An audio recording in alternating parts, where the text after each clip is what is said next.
টানা ৩৮ দিনে গড়িয়েছে যুক্তরাষ্ট্রের ফেডারেল শাটডাউন। বিভিন্ন খাতে ব্যয় কমানো এবং কর্মী ছাঁটাইয়ের পর এবার ভয়াবহ বিপর্যয়ের মুখে মার্কিন এভিয়েশন খাত। ৪% ফ্লাইট চলাচল কমানোর ঘোষণার একদিন পরেই ৫,০০০-এরও বেশি ফ্লাইট বাতিল ও বিলম্বিত করতে বাধ্য হয়েছে মার্কিন এভিয়েশন বিভাগ। বিমানবন্দরগুলোতে ট্রাফিক নিয়ন্ত্রকের ঘাটতিতে এই সিদ্ধান্ত নেওয়া হয়েছে। অতিরিক্ত কাজের চাপে অসুস্থ হয়ে পড়েছেন অনেকেই, আর শাটডাউনের কারণে বিনা বেতনে কাজ করা কর্মীদের একাংশ পার্ট টাইম চাকরিতে যোগ দিয়েছেন। ফেডারেল এভিয়েশন অ্যাডমিনিস্ট্রেশন জানিয়েছে, অভ্যন্তরীণ ফ্লাইট চলাচল ৪% কমানো শুরু হয়েছে। আগামী সপ্তাহে এই সংখ্যা বেড়ে 10% পর্যন্ত হতে পারে। আর শাটডাউন অব্যাহত থাকলে বিমান চলাচল 15% থেকে 20% পর্যন্ত কমে আসতে পারে। বড়দিনের ছুটির আগে এমন বিপর্যয়ে হতাশা ও উদ্বেগ প্রকাশ করেছে মার্কিনরা। অচলাবস্থা চলতে থাকলে আরও বড় সমস্যা তৈরি হবে বলেও আশঙ্কা তাদের। It really stinks that the government is affecting travel like this.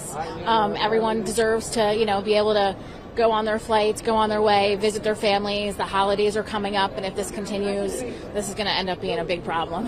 Yeah, I think it'll definitely gets worse. I mean, as controllers start to take time off, I can only imagine they're not getting paid, so that affects travel. এদিকে শাটডাউনের কারণে যে সকল federal কর্মীর বেতন আটকে আছে তাদের বেতন পুনরায় চালু করতে সিনেটে একটি বিল উত্থাপন করে ডেমোক্র্যাটরা। তবে রিপাবলিকান ও ডেমোক্র্যাটদের মতবিরোধের কারণে শেষ পর্যন্ত বিলটি পাশে ব্যর্থ হয়। People who are terrified of what's going on. So we have this moment in time. We're ready to work through the weekend. We hope our colleagues are as well. So let's get to the table. I hope the president comes and meets with us. Are the Democrats deaf? Do they not hear from the people that they're putting in these situations? This is their shutdown.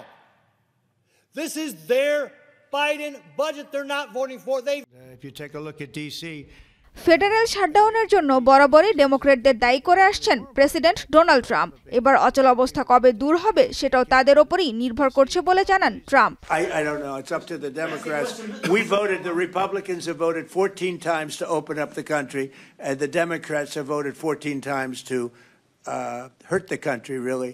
They should approve it, but they might not more than anything else. R ডেমোক্র্যাটরা shutdown তুলে নেওয়ার সিদ্ধান্ত না নেওয়া পর্যন্ত সিনেটরদের ওয়াশিংটনে অবস্থান করার আহ্বানও জানান। নিজের মালিকানাধীন সামাজিক মাধ্যম ট্রুথ সোশ্যালের এক পোস্টে ট্রাম্প বলেন, শাটডাউনের বিষয়ে সিদ্ধান্ত না হওয়া পর্যন্ত শহর ছেড়ে যাওয়া উচিত না। সানজিদা ইসলাম তন্নি, এখন বিশ্ব।